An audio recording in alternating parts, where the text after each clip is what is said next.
54세 김미영 씨는 오늘도 가슴이 답답합니다. 숨을 쉬는데도 숨이 막히는 것 같습니다. 병원에 가도 이상 없다는 말만 들었습니다. 심전도 정상, 혈압 정상, 모든 검사 정상. 하지만 가슴은 계속 뜁니다. 58세 박영희 씨는 밤마다 잠을 이루지 못합니다. 누우면 목이 막히는 것 같고 열이 치밀어 오릅니다. 손발이 저리고 소화가 안 됩니다. 한의원에서 말했습니다. 화병이세요. 최근 조사에 따르면 한국인 절반 이상이 만성적인 울분을 경험하고 있습니다. 그 중에서도 일부 중년 여성들은 왜 이 병에 취약할까요? 평생 참아온 감정이 몸으로 터져나오는 병. 그들은 무엇을 참아왔을까요? 54세 김미영 씨는 평생 누군가의 딸, 아내, 며느리, 엄마로 살았습니다. 25세 결혼했습니다. 시어머니는 첫날부터 말했습니다. 우리 집안 며느리는 원래 시집살이가 좀 있어. 미영 씨는 아무 말 하지 않았습니다. 참아야지. 다 그런 거지 생각했습니다. 아침 5시에 일어나 아침 준비를 했습니다. 시어머니는 반찬 하나하나 검사했습니다. 이 나물은 왜 이렇게 질겨? 국이 너무 짜. 밥이 되게 질었네. 미영 씨는 죄송합니다만 반복했습니다. 명절이면 혼자 부엌에서 12시간을 보냈습니다. 시누이들은 거실에서 TV를 보며 웃었습니다. 미영 씨는 기름 튀는 부엌에서 전을 부쳤습니다. 손이 데어도 참았습니다. 며느리는 원래 이래야지. 남편에게 말했습니다. 여보, 나 힘들어. 뭐가 힘든데? 엄마가 많이 봐주시는데. 더 이상 말하지 않았습니다. 아들을 낳았습니다. 시어머니가 말했습니다. 우리 집안은 원래 아들을 낳아야 해. 다행이다. 미영 씨는 웃었습니다. 하지만 가슴속에서는 무언가가 조금씩 쌓이기 시작했습니다. 아이가 커가면서 교육비가 늘었습니다. 미영 씨는 마트 캐셔 일을 시작했습니다. 남편은 반대했습니다. 집안일은 누가 해? 제가 다 할게요. 새벽 5시에 일어나 아침을 준비하고 낮에 일하고 저녁에 돌아와 저녁을 준비했습니다. 주말에는 밀린 청소와 빨래를 했습니다. 엄마, 학원비 줘. 여보, 양말 어디 있어? 미영이, 얘야, 주말에 와서 김장 좀 하자. 아들이 대학을 졸업하고 회사에 다닙니다. 이제 28인데 아직 집에서 삽니다. 엄마, 저녁 뭐야? 여보, 와이셔츠는? 얘야, 나 좀 데리고 갈 데가 있으니 집으로 좀 오렴. 모두의 요구에 응, 네, 알겠어요 라고 답했습니다. 그러다 어느 날 가슴이 답답해지기 시작했습니다. 처음에는 가끔이었습니다. 명절이 끝난 다음 날 시어머니와 통화한 후 남편과 말다툼한 밤 가슴이 두근거리고 숨이 막혔습니다. 병원에 갔습니다. 심전도 정상이에요. 스트레스 받지 마세요. 스트레스를 안 받으면 어떻게 살아? 이제는 매일입니다. 아침에 눈을 뜨면 가슴이 답답합니다. 숨을 크게 쉬어도 공기가 안 들어오는 것 같습니다. 열이 머리로 치밀어 오르고 손발이 저립니다. 소화가 안 되고 잠이 안 옵니다. 오늘 아침 시어머니가 전화했습니다. 미영이, 얘야, 이번 주말에 집으로 좀 오렴. 청소 좀 해야겠어. 미영 씨는 대답했습니다. 알겠어요. 전화를 끊고 나니 가슴이 터질 것 같습니다. 왜 그럴까요? 김미영 씨가 겪는 것은 화병입니다. 미국 정신의학회도 인정한 한국 특유의 문화 관련 증후군입니다. 억울하고 분한 감정을 표현하지 못하고 억누를 때 몸으로 나타나는 병입니다. 심리학에서는 지속적인 감정 억압이 신체 증상으로 나타나는 현상을 신체화라고 설명합니다. 심리학자 수잔 포워드는 폭력이 아니어도 지속적인 무시, 비난, 통제가 사람의 정신을 병들게 한다고 연구했습니다. 일상의 언어로 풀면 이렇습니다. 미영 씨는 30년간 시어머니에게 맞지 않았습니다. 남편에게 맞지 않았습니다. 하지만 매일 들었습니다. 이게 뭐야? 왜 이렇게 했어? 우리 집안 며느리는 이래야지. 이 말들이 미영 씨의 마음을 조금씩 깎아냈습니다. 자신이 부족한 사람이라고, 더 잘해야 하는 사람이라고 믿게 만들었습니다. 심리학자 마틴 셀리그만은 학습된 무기력을 발견했습니다. 아무리 노력해도 상황이 바뀌지 않는 경험이 반복되면 사람은 시도 자체를 포기하게 됩니다. 일상의 언어로 풀면 미영 씨는 30년간 노력했습니다. 더 맛있게 요리하고, 더 깨끗이 청소하고, 더 친절하게 대했습니다. 하지만 시어머니의 비난은 멈추지 않았습니다. 남편의 무관심도 변하지 않았습니다. 그래서 미영 씨는 배웠습니다. 내가 뭘 해도 소용없구나. 참는 게 답이구나. 정신분석학에서는 억압된 감정이 사라지지 않고 다른 형태로 표출된다고 설명합니다. 정신분석가 앨리스 밀러는 억압된 감정이 결국 몸을 통해 말하게 된다고 강조했습니다. 일상의 언어로 풀면 미영 씨가 30년간 참았던 감정들은 사라지지 않았습니다. 시어머니에게 하고 싶었던 말, 남편에게 외치고 싶었던 말, 세상에 토해내고 싶었던 울분. 이 모든 것이 미영 씨의 몸속에 쌓였습니다. 그리고 이제 몸이 말하기 시작했습니다. 나 더 이상 못 참겠어. 가슴 두근거림으로, 불면증으로, 소화불량으로. 미영 씨는 지금 아프지만 이 아픔을 아무에게도 말하지 못합니다. 시어머니는 며느리가 약해서 그래라고 할 것이고, 남편은 별일 아닌 걸로 호들갑이라고 할 것입니다. 친구들은 다들 그렇게 살아라고 할 것입니다. 그래서 미영 씨는 오늘도 알겠어요 라고 말하고 가슴을 쓸어내립니다. 58세 박영희 씨는 평생 일했습니다. 22살에 은행에 취직했습니다. 그때는 여자 직원이 드물었습니다. 영희 씨는 열심히 일했습니다. 누구보다 일찍 출근하고 누구보다 늦게 퇴근했습니다. 하지만 승진은 남자 동기들이 먼저 했습니다. 영희 씨는 결혼하면 그만둘 거 아니야? 영희 씨는 결혼하지 않았습니다. 일에 집중했습니다. 그래도 승진해서 밀렸습니다. 여자는 관리직에 안 어울려. 영희 씨는 참았습니다. 언젠가는 인정받겠지 생각했습니다. 40살에 겨우 대리가 됐습니다. 남자 동기들은 이미 차장이었습니다. 축하해요, 영희 씨. 고마워. 입에서는 고맙다고 했지만 가슴속에서는 무언가가 타들어갔습니다. 회사에서는 아줌마라고 불렀습니다.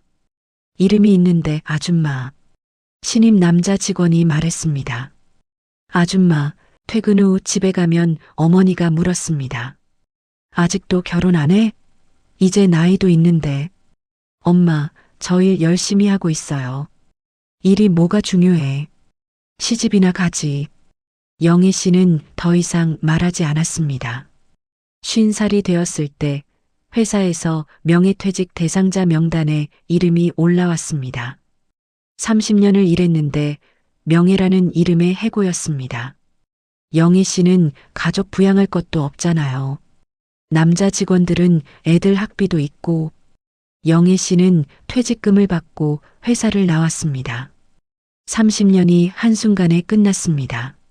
집에 돌아왔습니다. 어머니는 TV를 보고 있었습니다. 왜 벌써 왔어? 퇴직했어요. 그럼 이제 뭐 할 건데? 시집이라도 가야지. 영희 씨는 방으로 들어갔습니다. 그날 밤부터 잠이 오지 않았습니다. 누우면 가슴이 두근거리고 열이 머리로 치밀어 올랐습니다. 손발이 저리고 목이 막혔습니다. 한의원에 갔습니다. 화병이세요. 스트레스가 쌓여서 그래요. 영희 씨는 약을 먹었습니다. 하지만 증상은 나아지지 않았습니다. 매일 밤 과거가 떠올랐습니다. 승진에서 밀렸던 날, 아줌마라고 불렸던 순간들, 명예퇴직 통보를 받았던 그날, 그때마다 참았던 분노가 지금 되살아났습니다. 내가 뭘 잘못했지? 열심히 살았는데, 누구보다 열심히 일했는데, 왜 나만 이렇게 됐지? 오늘도 영희 씨는 잠들지 못합니다. 가슴이 타들어가고 눈물이 나옵니다. 하지만 울 수도 없습니다. 누구에게 하소연할 수도 없습니다. 왜 그럴까요? BINSIGHT 800자. 왜 그럴까요? 박영애 씨가 겪는 것도 화병입니다. 하지만 미영 씨와는 다른 종류의 화병입니다.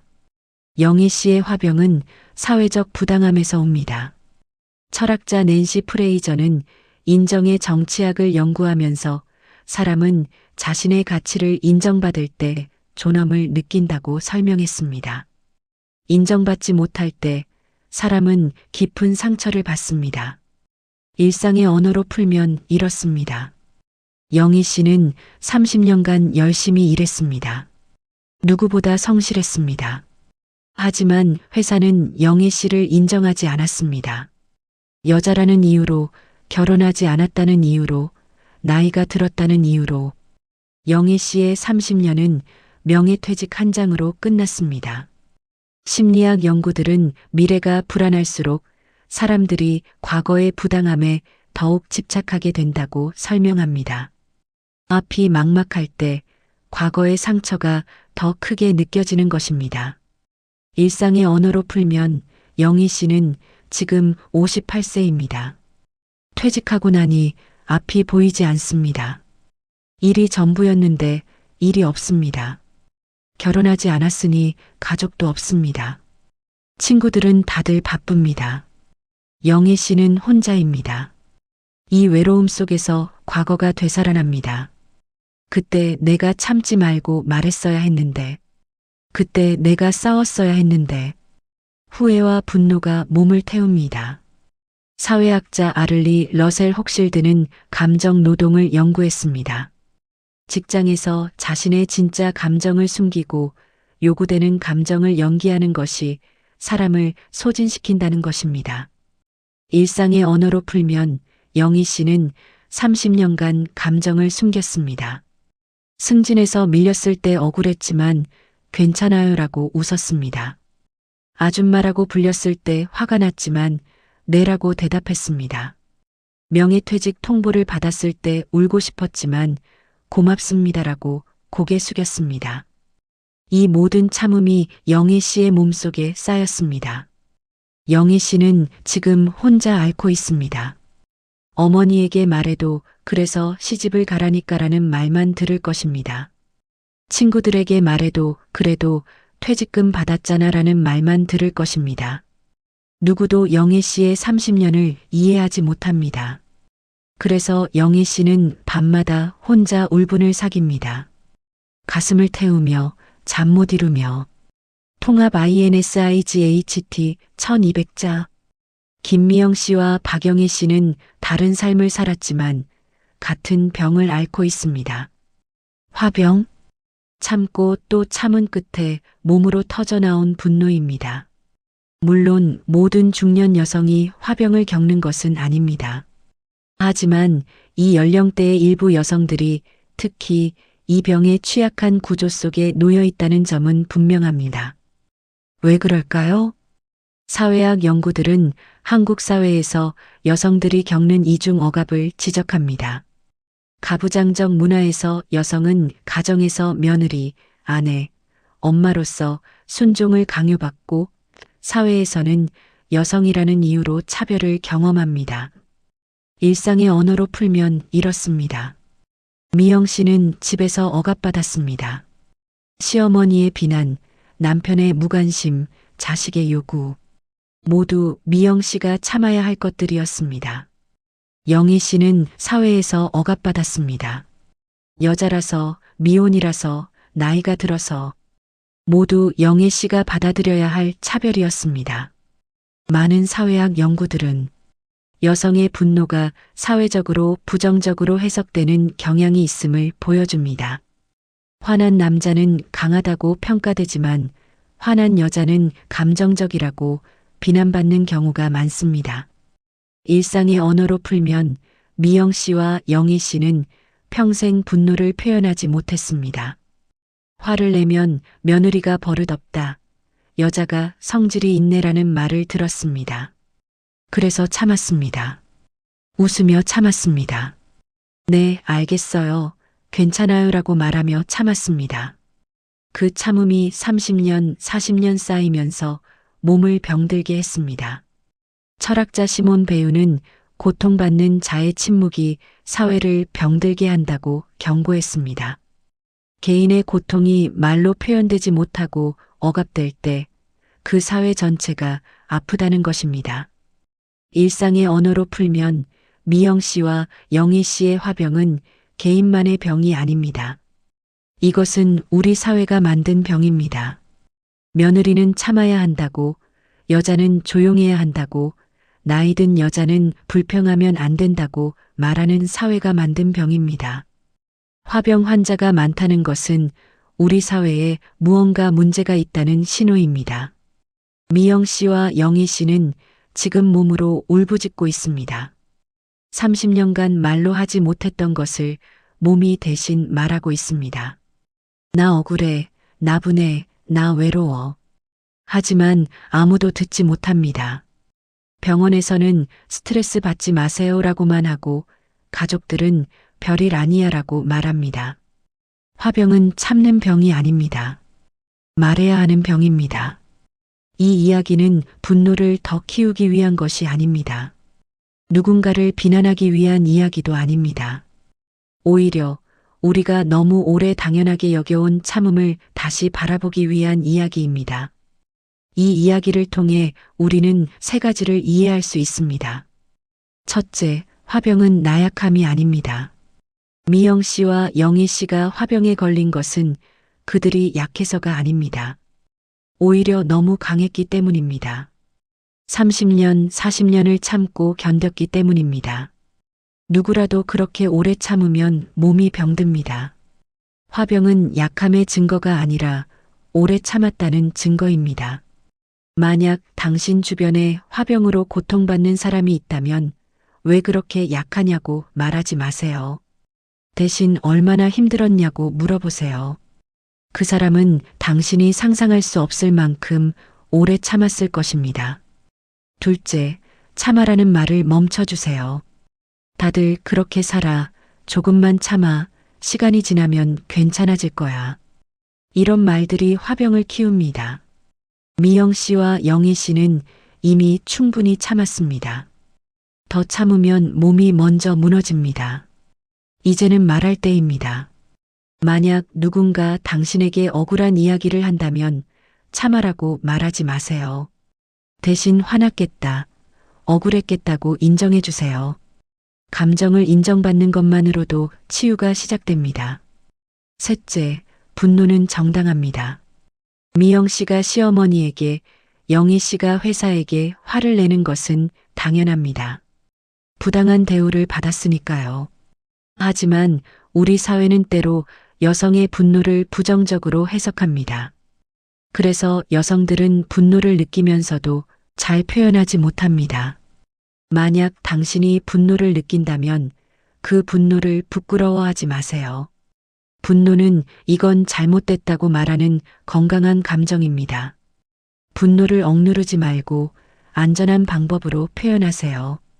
일기를 쓰든 상담을 받든 신뢰하는 친구에게 털어놓든 분노를 말로 꺼내는 순간 화병은 조금씩 식기 시작합니다. 중년 여성의 화병은 개인만의 문제가 아닙니다. 사회가 만든 병입니다. 하지만 치유는 개인에서 시작됩니다. 나 억울해라고 말하는 순간, 나 화나라고 인정하는 순간 변화가 시작됩니다. 엔딩 500자. 김미영 씨는 오늘도 알겠어요라고 대답합니다. 박영애 씨는 오늘도 혼자 밤을 지새웁니다. 하지만 언젠가는 말할 것입니다. 나 더 이상 못 참겠어. 나 억울해. 나 화나. 이 한 문장이 시작입니다. 30년 참았던 분노를 꺼내는 첫걸음입니다. 화병은 참는 병이 아닙니다. 말해야 낫는 병입니다. 당신이 느끼는 가슴 답답함, 당신이 느끼는 열, 당신이 느끼는 분노. 그것은 당신 몸이 보내는 신호입니다. 이제 그만 참아도 돼. 중년의 삶에는 참고 또 참은 울분이 있습니다. 그 마음을 조금 더 이해해 보세요.